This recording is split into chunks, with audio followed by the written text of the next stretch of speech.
Cada povo tem seu jeito. Aula de História, 6 de julho. Livro, páginas 68 e 69. Cada povo tem seu jeito. Você viu que indígenas, africanos e portugueses formaram o povo brasileiro, nossa língua e nossa cultura. Mas não foram só eles. Ao longo da história do Brasil, vários grupos de pessoas deixaram seu país de origem e vieram morar aqui. Essas pessoas vieram de países como Alemanha, Espanha, Itália, Japão, Líbano e Turquia, entre outros. São os imigrantes, famílias que deixaram sua terra natal em busca de outro país para viver e trabalhar.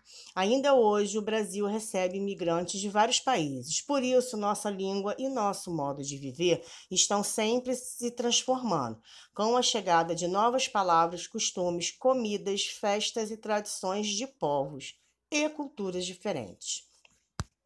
A comida brasileira vem de muitos povos diferentes. Pratos como esfirra e quibe foram trazidos por imigrantes sírios e libaneses. Os alemães trouxeram vários tipos de salsicha, doces de frutas e um bolo chamado cuca. Com os japoneses veio o costume de preparar e apreciar o peixe cru.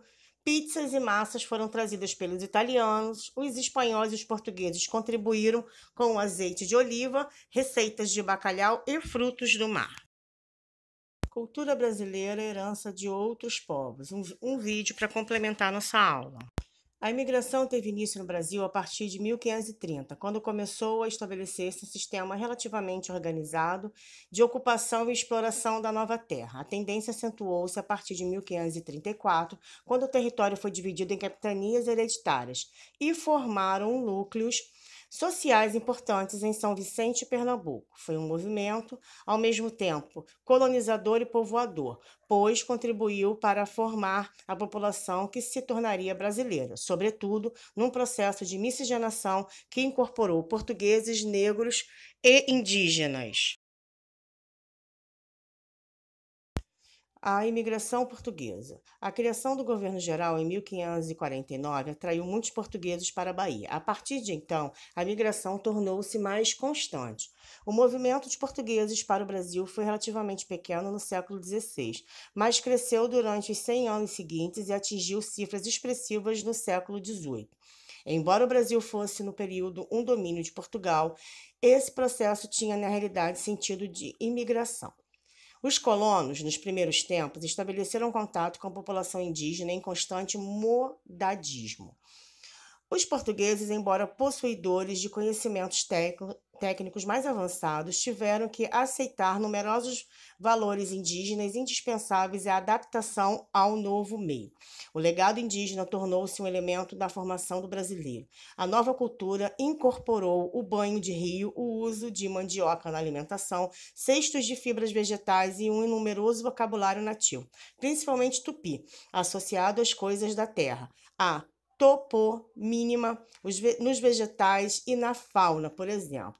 As populações indígenas não participaram inteiramente, porém, do processo de agricultura sedentária implantado, pois seu padrão de economia envolveria constante mudança de um lugar para outro. Daí haver os colonos recorrido à mão de obra africana. Elemento africano. Surgiu assim o terceiro grupo importante que participaria da formação da população brasileira, o negro africano.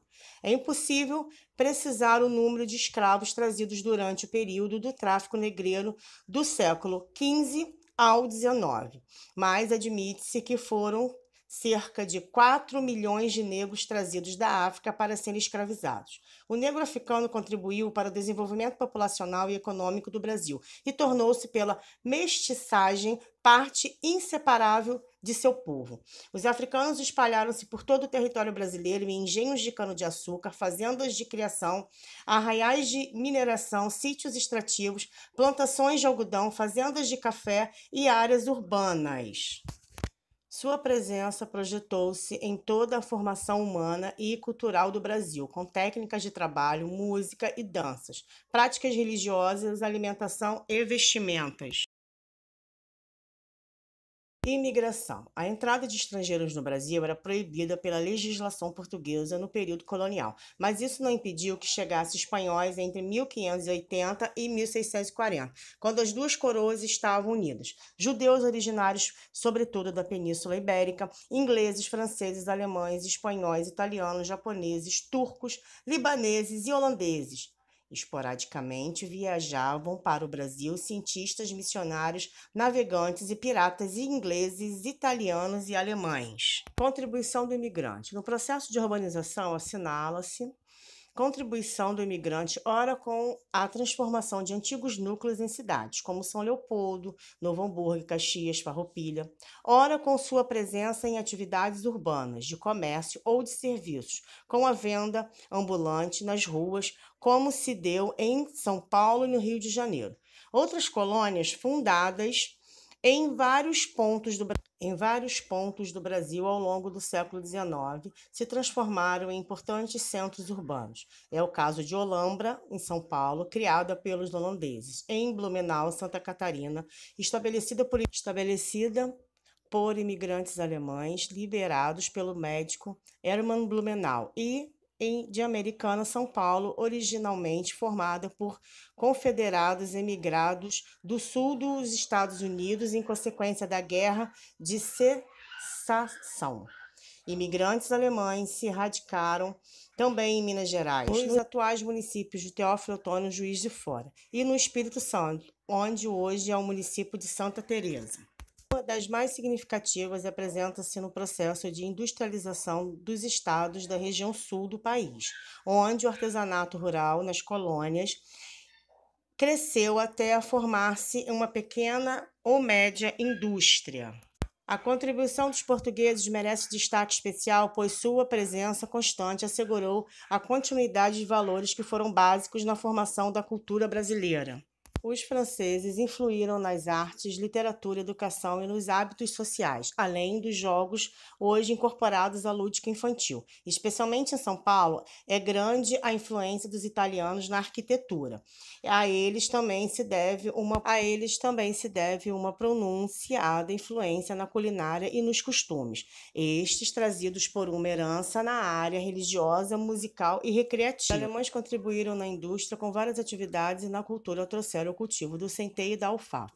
Os japoneses trouxeram a soja, bem como a cultura e o uso de legumes e verduras. Os libaneses e outros árabes divulgaram no Brasil sua rica cultura.